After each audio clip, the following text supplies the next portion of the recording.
Yeah, trendsetter. Whoa, league of my own, it don't get better. No, read what I wrote, I'm a bestseller. Yeah, reach for my goals, hit it dead center. Hit it dead center. Professor, Kartava 2.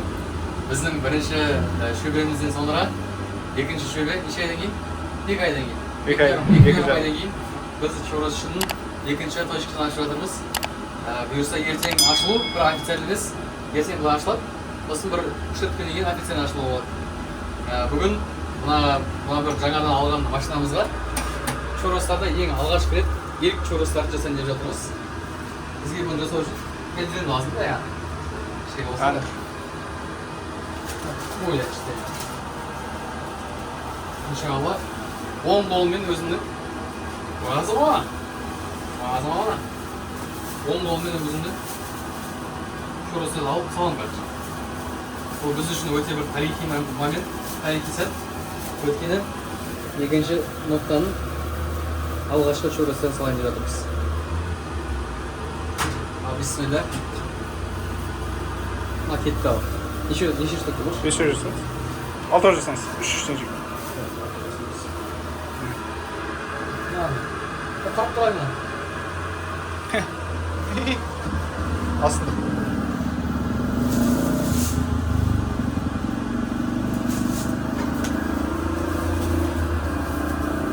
Şahane oldu bu.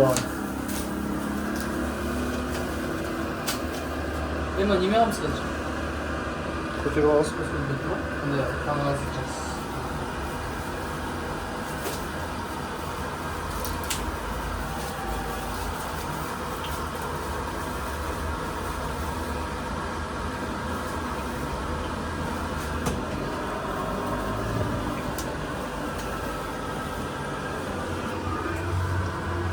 Kamera almak mı? Kamera mı? Ya. Kamera. $2,000 mı? Allah arası yaptı. $2,000 dedim ama işte. 2 milyon kamera. Anam kamerası yani. Kaça dedi? 2,000 dedim ha. Oy. Onun kamerası üstüne alacak.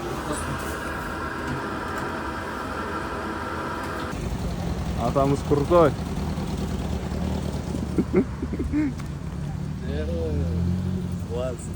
Красавчик атамыз. Selam qaytadan. Өткен видеода айтқанымдай біз цех іздеп жүрген едік. Қазір цех таптық. Інімді алып келіп алдым. Цехымызды көрсетейік. Сырттан осылай көрінеді. Осындай. Мына жерде столдар әлі бітпеді. Мына жерге біз қазір кофе қоюымыз керек. Айтты қазір. Сол заттарды алып келдік. Барлығы бар. Өзіміз қолдан жасаймыз. Көрсек, мына мотор. Мыналарды сатып алдық. Өзі примерно 100 мың теңге тұрады. Екеуі. Бірақ жақсы бағамен алдық біз. Примерно 50 мың 60 мың теңге. Сол. Солай бітірдім. Уксус алып бақын почему? Правильно, уксус сделал. Все, давай.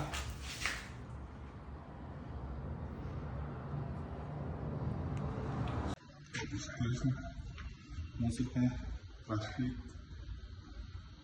Маған былай болды. Мына холодильник мына жаққа кетті, мына жақта тұрайық, мына жаққа кондиционер қоямыз. Пол мына жақта дайын, шкаф. Бұл тұр, анау мынау, мына жаққа киім қоядым. Мына жақта пока что спорт болып тұр. И бізде бір не бар, андай красочный рөль қойған аппарат. Как действует тебе деген. Мен алып алып жүр. Бәріңе сәлем қайтамын. Кішкене алып тұрмын. Так.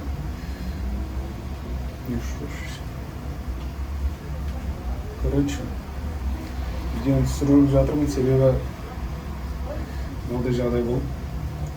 Біз кезінде жақсы жұмыс жасадық. Обороттарымыз бершін еді. Жақсы жасадық алып.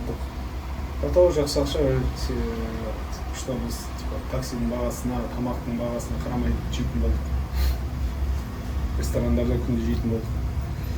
Всегда таксимен двигаться ететін едік.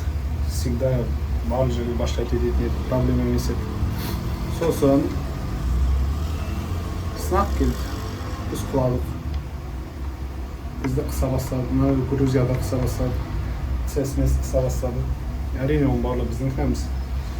Олар біз басында жасауымыз керек еді, сертификацияны басында алуымыз керек еді, ақшаны басқа жерлерге құртпауымыз керек еді. Сол екінші точка аштық, сол қиыншылықтар жүрген кезде білмеймін неге, бірақ қазір екінші точкада өзім тұрмын. Сосын ақша бітті. Сертификация сосын ақша біткен кезде, дәл ақша біткен кезде сертификация бізді қысты. Плюс біздің жасап жүрген цех бізді қысты. 5 жыл ақша сұрады, айтпесе кетінер деді ол жерден. 5 жыл дегенде ойла, мен қазір бір цехты аштым, примерно $1500 ОТДО. Ал дегеніміз қанша? 1500 дегеніміз примерно $4500 деп алайықшы, 1500. Ал ол жер мен айлық $9000 сұрады. Просто $9000 төле, жұмысын жалғастыра бер дегенде ғой, короче. Ойлап тұрғанда, типа 9000 мен 4500 лучше өзім ашып, и сол жер жұмыс істеген жақсырақ емес, цех и так жұмыс істеп тұр ғой дегендей. Сосын цех аштық. Оған қарыздар алдық, ақша бітті өйткені. Өз ағамнан қарыз қалдым, мамамнан қарыз қалдым. Соңғы дедлайным қарыздарда ноябрьде, қазір біз сентябрьдеміз. Бүгін бірінші күні екінші точканы аштым, бірінші точкаға әлі өкімет сертификация алмадым әлі. Оны ертең кездесеміз.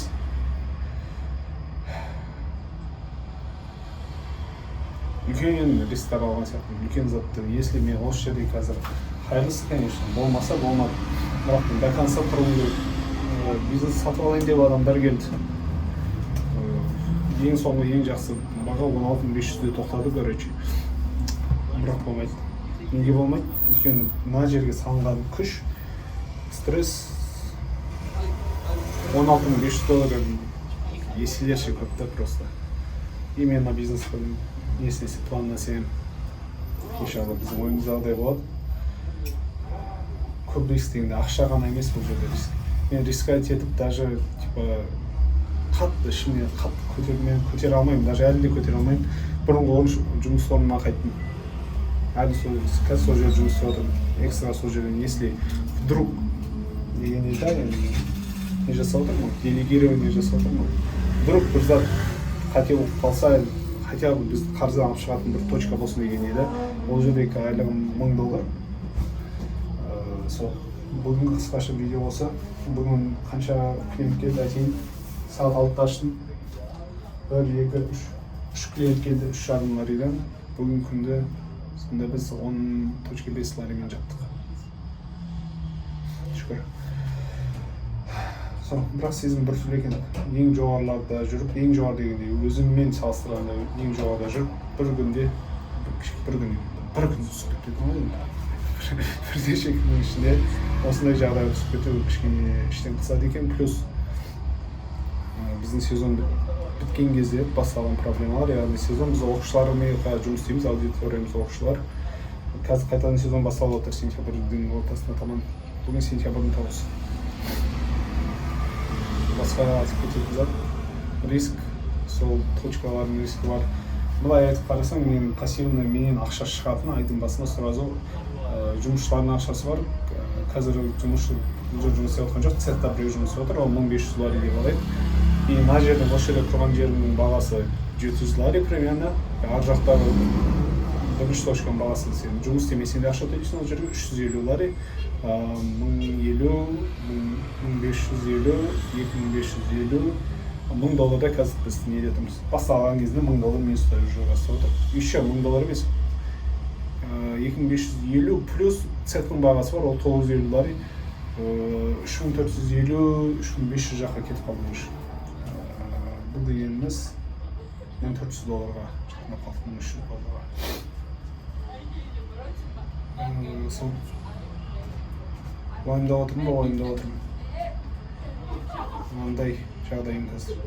Түнде жатқанда уайыммен жатамын дегенде, яғни ішімде қорқыныш дегенде ондай емес.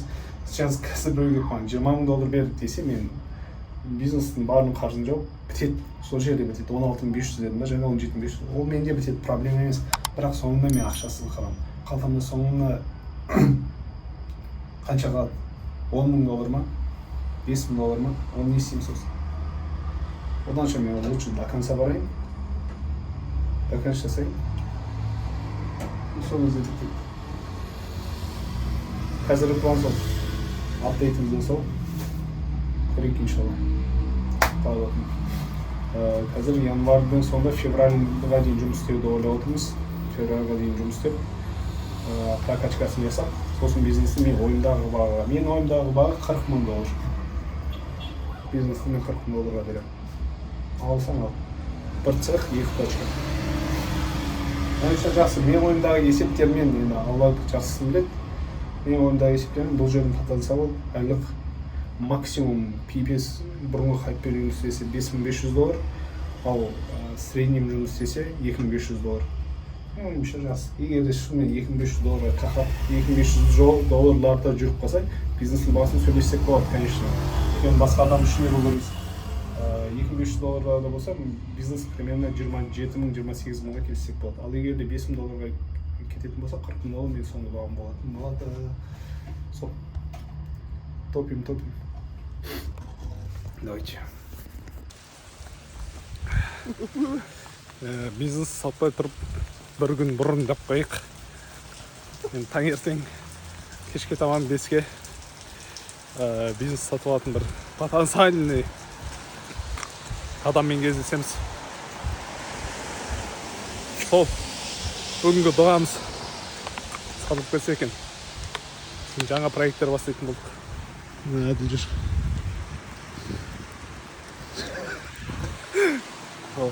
Safiye çekilelim. Әділ кетіп бара жатыр. Blok қанша?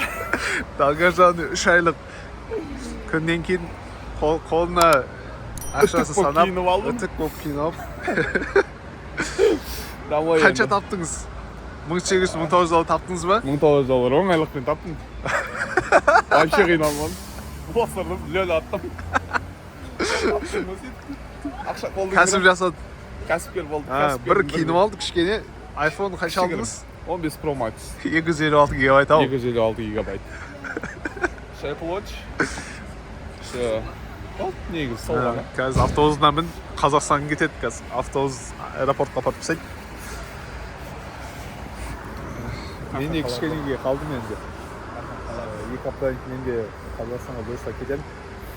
Мынау екеуміз соңғы неміз қойып. Грузияда соңғы фотомыз. Сосын айтамыз.